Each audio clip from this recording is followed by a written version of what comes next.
Hello students, today we are going to discuss the following points. First, water as a solvent. Second, solubility. Third, saturated and unsaturated solutions. So let's start with water as a solvent. Water can dissolve many kinds of substances. That is why water is called as a universal solvent. There are, however, many substances which do not dissolve in water.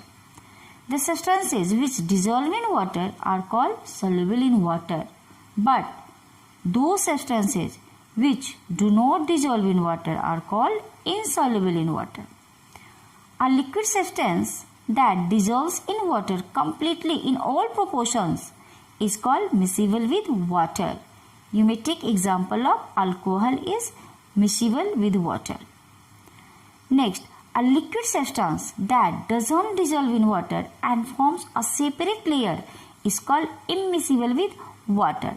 For example, walls are immiscible with water. Now, solubility.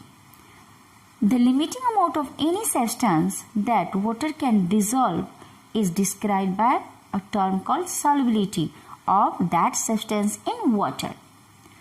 Different substances dissolve to different extent in water or any other solvent at any given temperature. For example, sugar dissolves in water more than common salt. Now define the solubility. The maximum mass of a solute that can be dissolved in 100 gram of the solvent at any specified temperature is called its solubility. Dear students, solubility of a solid solute generally increases with rising temperature. Now here solubility of some common substances at room temperature is given. You may see. Now solubility of gases in water. Generally most solid solutes dissolve more at higher temperature, but gases dissolve lesser at higher temperatures. So gases dissolve in water to a small extent. For example, all aerated drinks contain dissolved carbon dioxide. Aquatic plants use dissolved carbon dioxide to make their food by photosynthesis. The oxygen dissolved in water is taken up by fish through its special organs called gills. Aquatic animals survive on the oxygen dissolved in water. The solubility of gases in water decreases with the rising temperature, just opposite. Often during summer, fish in shallow ponds die. This is because the water in the ponds gets warm due to summer heat. As a result, the amount of dissolved oxygen in water decreases and the fishes that pond die because there is less amount of oxygen. Now, saturated and unsaturated solutions. So, let's understand what is saturated solution.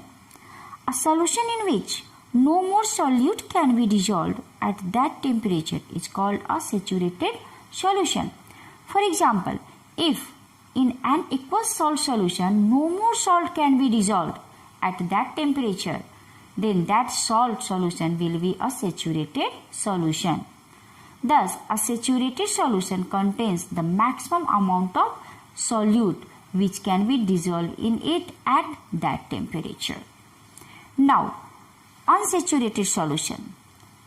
A solution in which more quantity of solute can be dissolved without raising its temperature is called an unsaturated solution. It is just opposite of saturated. In case of saturated, no more solute particle can dissolve, but in unsaturated, more quantity of solute can be dissolved without raising its temperature is called an unsaturated solution.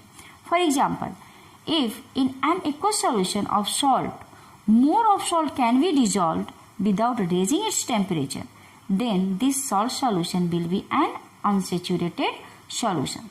Actually, an unsaturated solution contains lesser amount of solute than the maximum amount of solute which can be dissolved in it at that temperature.